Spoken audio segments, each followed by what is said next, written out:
पर बैठे बैठे हाथ कहाँ कुछ आएगा। रत्न मिलेंगे तुमको जब सागर के तट में तह में जाएगा। कुछ ना आया हाथ अभी तो, कुछ ना आया हाथ अभी तो, कुछ ना आया हाथ अगर तो, डुबकी अभी अधूरी है। चाहे कितना भी मुश्किल हो पहला कदम जरूरी है। पहला कदम जो उठाता है वो अंतिम कदम तक भी पहुंच पाता है।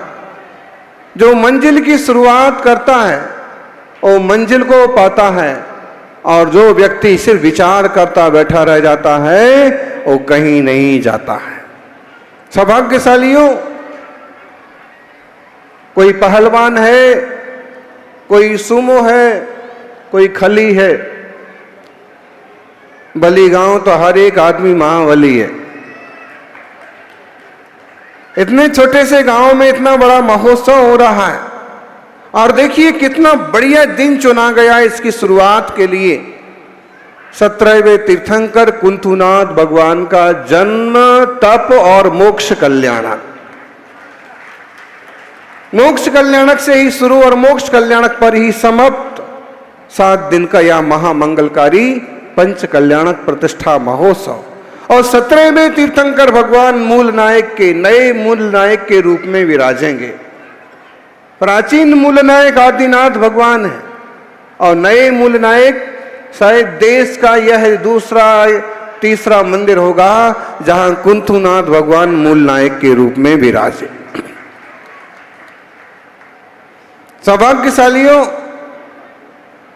इसकी रूपरेखा 21 साल पहले बनी थी। सबको पता है, उदयपुर चतुर्मास के बाद तपस्वी सम्राट यहां पधारे थे। ऐसा ही कोई खेत था, एकदम सादा पंडाल था। गुरुवार का केस लॉन्च हुआ, लोगों का मन बना। इतने बड़े तपस्वी के चरणों में संकल्प कर लेते हैं कि भगवान का चूने मिट्टी का मंदिर गिरने लगा है, अब हम नया मंदिर बनाएंगे।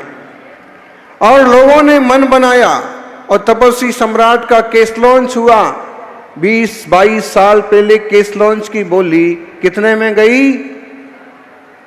7 लाख रुपए में, जितने में किसी का चतुर्मास का कलश भी नहीं जाता था, जितने में एक वेदी प्रतिष्ठा महोत्सव हो जाता था, जितने में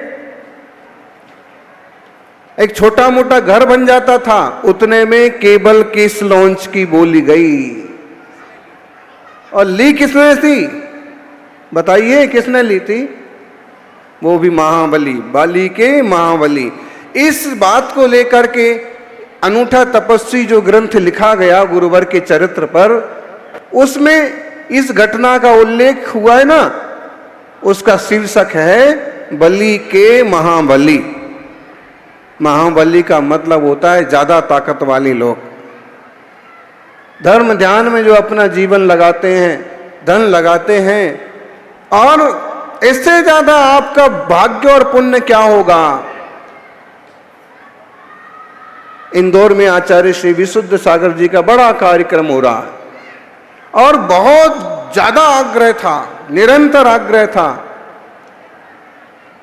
हमारा भी बहुत मन था, लेकिन बलि वालों का पुण्य, भले लोग कम हैं, गांव छोटा है, लेकिन पुण्य इतना तीव्र है कि उस कार्यक्रम को मना करके भी इस कार्यक्रम में संघ उपस्थित होगा।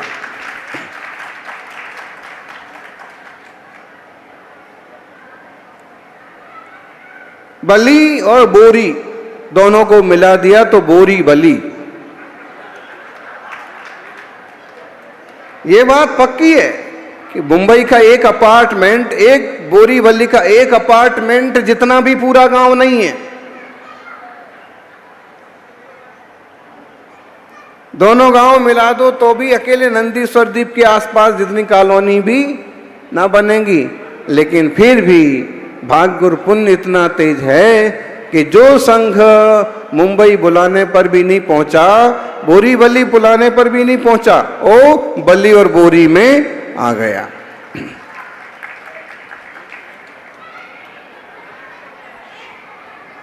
सौभाग्य है, सौभाग्य के पल हैं कि आज से कुंथुनाथ भगवान की इस मंगलमय कल्याणक महोत्सव का आगाज हुआ।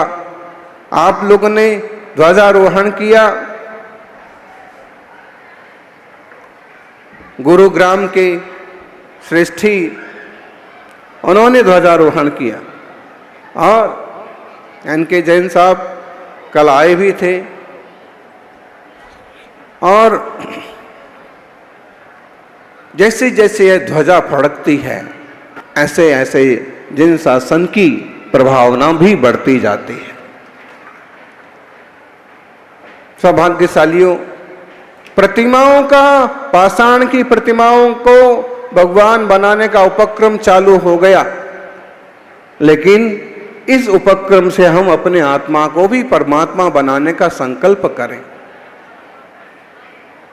बाड़वा में पंचकल्याणक हुआ था, आलीशान पंचकल्याणक, एक से बढ़ के एक आयोजन हुए। हर रोज मंडप पूरा भरा रहता था, क्योंकि गांव भी पूरा उपस्थित रहता था। यहाँ के अध्यक्ष और समाजजनों से ये कहना है कि आप गांव वालों को भी बुलाइए, और सिर्फ इस गांव वालों को नहीं, 10-5 किलोमीटर आसपास भी सब जगह सूचना पहुंचाइए कि वली नगर में पहली बार सैकड़ों वर्षों बाद एक विशाल पंचकल्याणक महोत्सव हो रहा है, और सभी लोग कम से कम प्रवचन सुनने जरूर पहुंचे, रात्रि के सांस्कृतिक कार्यक्रम में जरूर पहुंचे। आचार विचार का ध्यान तो हर एक व्यक्ति को रखना चाहिए। भाई, अगर आपका खान पान शुद्ध नहीं है तो आप इस मंडप में बैठने के अधिकारी नहीं हैं। इस मंडप में घुसते ही फोन बंद कर देना चाहिए, जूते चप्पल बाहर छोड़ देना चाहिए। जैसे जूते चप्पल बाहर छोड़ते हैं, ऐसे क्रोध, मान, माया, लोभ की कसाएं भी बाहर ही उतार देना चाहिए। मुंह में गुटखा, तमाकू जैसी गंदी चीज नहीं होना चाहिए। आप बताइए लोगों को कि सभी लोग आइए, लेकिन व्यसन छोड़ करके आइए और बैठिए, और जिन धर्म की इस महामंगलकारी पंच कल्याणक प्रतिष्ठा का आनंद लीजिए। आत्मार्थियों, जिस तरह से कुंथुनाथ भगवान ने, जिस तरह से आदिनाथ भगवान ने, महावीर भगवान ने, तीर्थंकरों ने अपने आत्मा को परमात्मा बनाया, उस तरह से हम भी आत्मा को परमात्मा बनाने के मार्ग पर चलें। ये सब कुछ स्थापना का है। पुलवामा में हमला हुआ, फिर से हुआ और भयंकर हुआ। 26, 27, 28 जाने चले गए। ठीक, अब सेना उस सीन को रिक्रिएट कर रही है। हमला कैसे हुआ, किस ढंग से हुआ, कहां से हुआ, किसने किया, सारा अनुमान लगाने के लिए उस भयंकर घटना का रिक्रिएशन किया जा रहा है, फिर से उसको दोहराया जा रहा है, फिर उसको एक नए रूप से अपने तरीके से देखा जा रहा है। मतलब क्या है? मतलब है कि अगर कोई घटना हो जाए तो उसको समझने के लिए, सीखने के लिए रिक्रिएट किया जाता है। ऐसे ही एक बड़ी सुखद घटना, एक अच्छी घटना हजारों लाखों साल पहले हुई थी, जब आदिनाथ इस धरती पर आए थे, जब कुंथुनाथ इस धरती पर आए थे और उनके पंच कल्याणक महोत्सव हुए थे। आज वह पंच कल्याणक महोत्सव बलि की धरती पर फिर से दोहराए जा रहे हैं। जैसे वैदिक संस्कृति में रामलीला का महत्व है और राम जी का जीवन पूरी तरह से दिखाने की कोशिश होती है, वैसे पंच कल्याणक महोत्सव में तीर्थंकर भगवान का यह जीवन चरित्र दिखाने की कोशिश की जा रही। कैसी श्राविकाएं हैं, इनको इतनी भी समझ नहीं है किस परिश्रम से संघ यहां आया है। हम तो और भी नहीं आते, 2-4 दिन आखिरी दिन आते, क्योंकि स्वास्थ्य भी साधुओं का ऊपर नीचे हो रहा है। इतनी परेशानी हो गई, परिश्रम हो गया, लू लग गई, सब कुछ हो गया। ये डोकरियां देखो हाथ मिला मिला के कैसे क्या कर रहे बताइए। जिनको समय की कीमत नहीं है उनकी भी कोई कीमत नहीं होती है। ध्यान रखना, जो समय की कीमत करते हैं वो समय सार को पाते हैं, और जो समय की कीमत नहीं करते हैं वो भटकते रह जाते हैं। अभी हमने देखा आधे घंटे की शुरुआत हुई, कार्यक्रम की प्रस्तावना में आधा घंटा लग गया। कितना? आधे घंटे में तो हमारा प्रवचन पूरा हो जाता। अगर ऐसे खींच खींच के बोली लगाओगे तो जो मूल तत्व ज्ञान है, जो जिनवाणी की वार्ता है, उसको समय कब निकालोगे? भाई दीक्षा और मोक्ष कल्याणक और केवल ज्ञान कल्याणक के दिन तो टाइम ऐसे ही बहुत कम मिल रहा है, और उसके पहले जो समय मिल रहा है अगर वो बातों में निकालोगे, बोलियों को खींचने में निकालोगे, तो जिनवाणी का पारायण कब होगा, प्रवचन कब होंगे? क्योंकि प्रवचनों के माध्यम से ही तो हमें तीर्थंकरों का जीवन चरित्र सुनने समझने को मिलेगा। प्राकृत भाषा में, संस्कृत भाषा में, प्राचीन भाषाओं में जो ग्रंथ उपलब्ध हैं, मुनिराजों के मुख से वो सरल शब्दों से हमें सुनने को मिलते हैं। प्राकृत भाषा के शिविर भी लग रहे हैं, विद्वान उपस्थित हैं उदयपुर जिले में, जयपुर जिले में, राजस्थान में, मध्य प्रदेश में, देश भर में प्राकृत भाषा और उसकी साथ साथ ब्राह्मी लिपि प्रशिक्षण के शिविर लग रहे हैं। अच्छी बात है। जिनवाणी सुनने के लिए समय जरूर निकालिए, शांत हो जाइए। ये सारे रिश्तेदार मंडप में भी मिलने वाले हैं, मंडप के बाहर भी मिलने वाले हैं, भोजनशाला में भी मिलने वाले हैं, और आपके घर पर भी पहुंचने ही वाले हैं।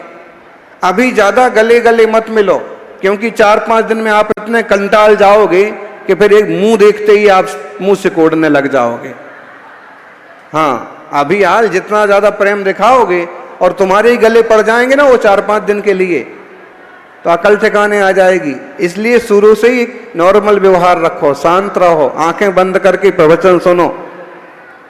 और उनने कहा कि आपने तो देखा ही नहीं, तो भाई हम तो प्रवचन सुन रहे थे।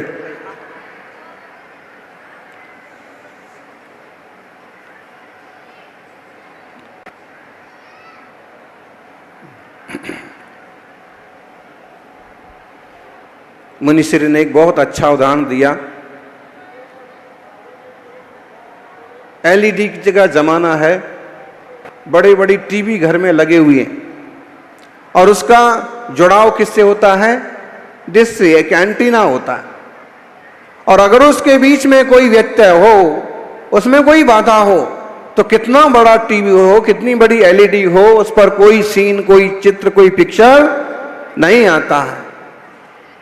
आपके पास जीवन रूपी टीवी है, समय रूपी डिश भी है, लेकिन उसको जोड़ने वाला कोई नहीं है, तो न जीवन की कीमत है न समय की कीमत है। एंटीना डिश को टीवी से कनेक्ट करने वाला कारीगर, कलाकार, इंजीनियर जैसे ही उसे जोड़ देता है, एक ही टीवी पर खुशी और आनंद के सैकड़ों चैनल उभर आते हैं। ऐसे ही गुरु रूपी कलाकार आपके जीवन को, आपके समय को आपस में जोड़ देते हैं, मार्गदर्शन करते हैं, तो जीवन में खुशियां ही खुशियां भर जाती हैं। सज्जनों, 21 साल किसे कहते हैं? 20 साल बाद, 20 साल से भी ज्यादा, 21 साल बाद 2004 में जिन लोगों का, जिन बच्चों का जन्म हुआ होगा ना, उसमें से तो कई की शादी भी हो गई होगी। हो गई कि नहीं हो गई? लेकिन तब से चालू हुआ मंदिर का काम और अब जाके पूरा होने जा रहा है। लेकिन लोगों की कट्टरता इतनी कि इसका पंच कल्याणक होगा तो तपस्वी सम्राट के कर कमलों से ही होगा। और गुरुवर तो नहीं कर पाए, चले गए, तो फिर इनने पकड़ा कि अब जो उनके आसन पर बैठे हैं उनके हाथों से ही इसका पंच कल्याणक होगा। फिर हमने भी सोचा कि कुछ भी करो, अब 20 साल हो गए, 21 साल हो गए, और बच्चे, जो बच्चे तब पैदा हुए इनके भी बच्चे हो गए।